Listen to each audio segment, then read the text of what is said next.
کہ ہمارے دو دشمن ہیں جو ہمیں جادہ مستقیم سے ہٹانے کے لیے دن رات کوشاں ہیں، ایک شیطان اور دوسرا نفس۔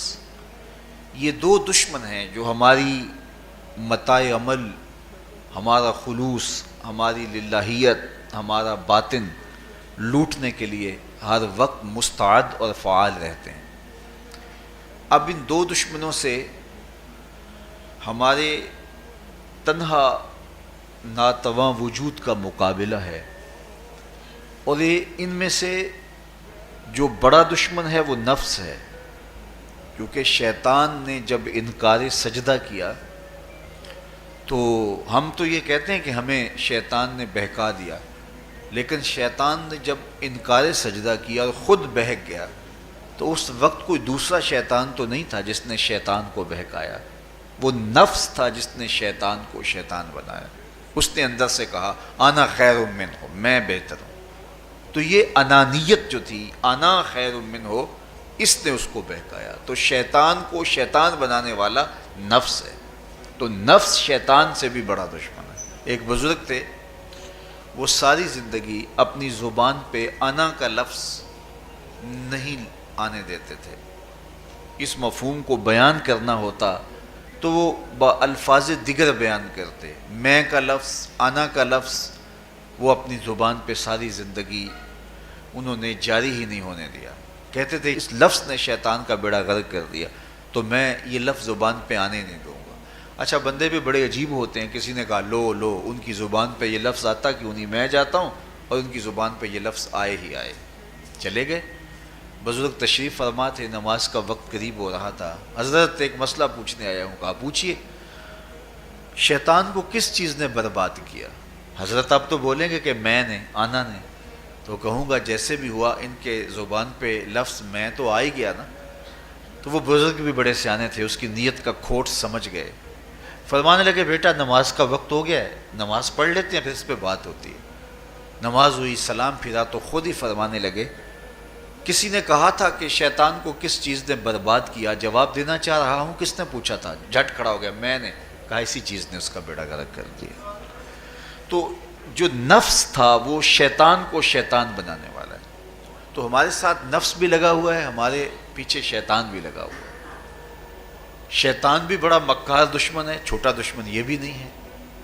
یہ ہماری متاع عزیز کو، متاع ایمان کو، متاع عمل کو، متاع خلوص کو لوٹنے کے لیے دن رات مستعد اور فعال رہتا ہے۔ اللہ کے محبوب نے فرمایا الشیطان جاسم علی قلب ابن آدم فاذا ذکر اللہ خانسہ واذا غفل وسوسہ۔ شیطان اولاد آدم کے دل پہ قبضہ جما کے بیٹھ جاتا ہے، جب یہ اللہ کا ذکر کرتا ہے تو بھاگ جاتا ہے، اور جب یہ اللہ کے ذکر سے غافل ہوتا ہے تو یہ وسوسہ اندازی کرتا ہے۔ تو شیطان اولاد آدم کے دل پہ قبضہ جماتا ہے۔ اسے پتہ ہے کہ دل قابو میں آ گیا تو پورا بدن قابو میں آ گیا، چونکہ میرے اعضائے بدنیاں میرے دل کے تابع ہیں۔ موسم اچھا ہے، رت سہانی ہے، صحن چمن میں پھول کھلے ہیں، لیکن میرا دل نہیں چاہ رہا تو ٹانگیں جنبش ہی نہیں کریں گی۔ مرغن غذائیں سامنے پڑی ہیں اور آپ کا تقاضا ہے کہ جناب لے لیجئے، لیکن میرا جی نہیں چاہے گا تو ہاتھ جنبش نہیں کریں گے۔ آسمان ستاروں اور کہکشاؤں سے بھرا ہوا ہے، جی نہیں چاہے گا تو نظر نہیں اٹھے گی۔ آپ سماعتیں بچھائے بیٹھے تھے، جی نہیں چاہے گا زبان نہیں بولے گی۔ تو پورے آزاد دل کے تابع ہیں، اور اگر دل شیطان کے تابع ہو گیا، اس کے ہتھے چڑھ گیا، تو پھر اعضاء وہی کریں گے جو شیطان چاہے گا۔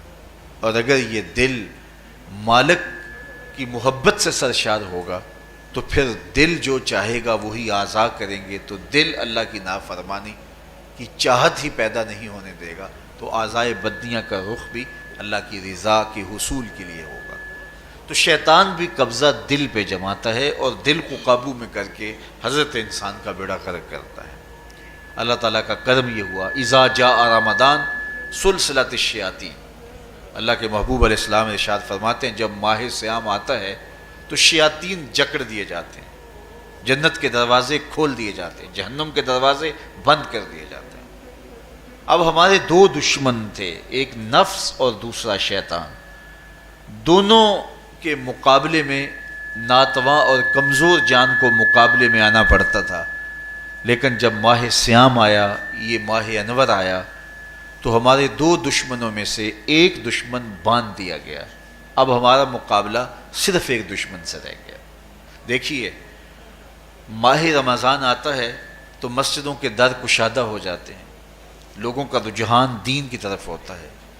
جو 5 نمازیں بھی نہیں پڑھتے ہوتے ان کو تراویح میں بھی کھڑا ہوتا دیکھتے ہیں، اہتمام ہوتا ہے، نیکی کا، صدقہ و خیرات کا ماحول پیدا ہوتا ہے۔ ایسا کیوں ہے؟ کہ شیطان بند گیا، لیکن اس کے باوجود نظر بھٹک رہی ہے، خیالوں میں آوارگی ہے، اور رشوت کا بازار گرم ہے۔ کیوں؟ کہ ابھی نفس موجود ہے۔ تو نیکی کا جو ماحول پیدا ہوا یہ شیطان کے بند جانے کی وجہ سے، اور برائی کا ماحول اب بھی موجود ہے یہ نفس کے موجود ہونے کی وجہ سے۔ تو ہمارے دو دشمن ہیں جو ہمیں جادہ مستقیم سے ہٹاتے ہیں، ایک شیطان اور دوسرا نفس۔ اب جب ماہ سیام آیا تو شیطان باندھ دیا گیا۔ اب ہمارا مقابلہ صرف نفس سے ہے، اور یہ نفس شیطان سے بھی بڑا دشمن ہے۔ شیطان کو شیطان بنانے والا نفس ہے، اور وہ ہمارے ساتھ جڑا ہوا ہے۔ ماہ سیام میں شیطان تو بند گیا لیکن نفس نہیں بندھا۔ اب ہمیں اپنے نفس کو کمزور کر کے اور اپنی فتح حاصل کرنی ہے اور تقوی کی منزل کو پانا ہے۔ اب شیطان تو اللہ نے باندھ دیا، اب نفس کو کیسے باندھیں؟ تو آئیے، نفس کی بندش کیسے ہوگی یہ کسی ایکسپرٹ سے پوچھیں گے کہ یہ کیسے اس کو باندھیں گے، اس کو کیسے قابو میں کریں گے۔ تو کسی ایسے شخص سے پوچھیں جو اس شعبے کا ماہر ہو۔ تو علامہ اقبال کے مرشد ملا جلال الدین رومی علیہ رحمہ کہتے ہیں، آؤ تمہیں میں ایک معالج کا پتہ دیتا ہوں جو تمہیں اس بیماری کا علاج بتائے گا اور اس کی بندش کے طریقے بتائے گا۔ شیخ رومی علیہ رحمہ فرماتے ہیں، ہفت شہر عشق را اتار گشت ما ہنوز اندر خم یک کوچام۔ عشق کے 7 شہر شیخ فرید الدین اتار گھوم چکے ہیں، اور میرے جیسا شخص عشق کے پہلے شہر کی پہلی گلی کے کونے پہ کھڑا ہے۔ اب اندازہ کیے کہ جن کا پتہ حضرت ملا جلال الدین رومی دے رہے ہیں وہ کس بلند مرتبے پہ فائز المرام ہے۔ فرمایا کہ وہ عشق کے 7 شہر گھوم چکے ہیں، اور میں پہلے شہر کی پہلی گلی کی نکر پہ کھڑا ہوں۔ اب شیخ فرید الدین علیہ رحمہ سے پوچھئے کہ شیطان تو بند گیا، اب نفس کا وبال ہمارے اوپر پڑ رہا ہے، اور ہم اس کے باوجود ماہ سیام کے اندر گناہوں میں منہمک ہیں، تو ہمیں بتایا جائے کہ اس نفس کا علاج کیسے کیا جائے۔ ہمیں آپ کا پتہ بتایا گیا ہے۔ تو شیخ فرید الدین اتار بولے، نفس نتواں کشت الا باسے چیز بات گوئم یاد گیرش اے عزیز۔ نفس نہیں مرتا، لیکن اگر 3 اسلحے تیرے پاس ہوں تو یہ ٹھہر بھی نہیں سکتا۔ وہ 3 اسلحے کون سے ہیں؟ خنجر خاموشی و شمشیر جو، نیزائے تنہائی و ترک ہجو۔ خاموشی کا خنجر، بھوک کی تلوار اور تنہائی کا نیزہ۔ یہ 3 اسلحے ایسے ہیں، اگر تو یہ لے کر کے نفس پہ ٹوٹ پڑے تو پھر نفس کا مقابلہ تیرے لیے آسان ہوگا۔ خنجر خاموشی، خاموشی کا خنجر۔ اللہ کے محبوب علیہ السلام نے فرمایا، من صامت نجا، جو خاموش ہو گیا وہ نجات پا گیا۔ کیونکہ انسان کی زندگی کی زیادہ آفتیں اس کی زبان کی وجہ سے ہیں۔ آپ اپنے گناہوں کا اور میں اپنے گناہوں کا اگر احتساب کروں تو ہمیں سب سے زیادہ گناہ زبان کے ملیں گے۔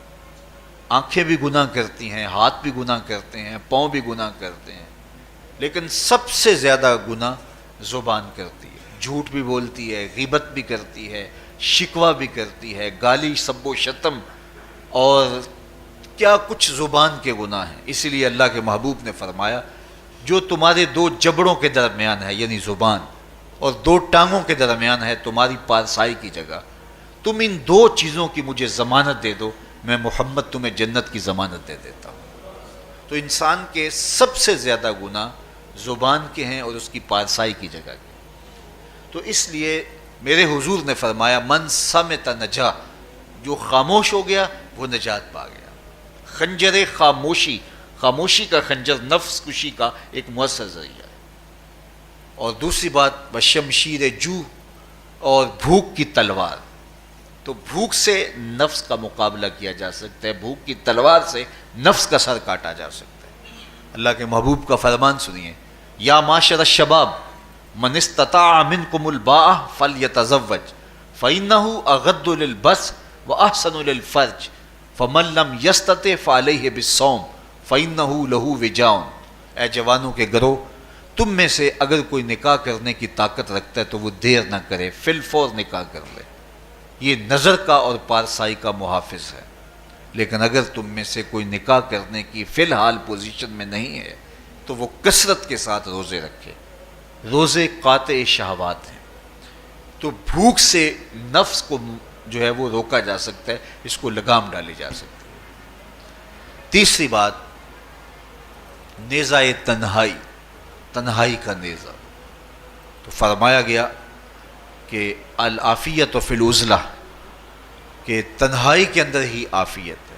جب مجلسوں میں غیبت کی بدبو پھیلتی ہو اور چغلی کا ماحول معاشرے کا جزو لا ینفک بن جائے اور مجالس کے اندر نظروں کی پاکیزگی کا قائم رہنا مشکل ہو جائے اور انسان کی زندگی کے اندر گناہوں کا بہت بڑا سبب مجلسی زندگی ہو، تو پھر اس سے تنہائی بہتر ہے۔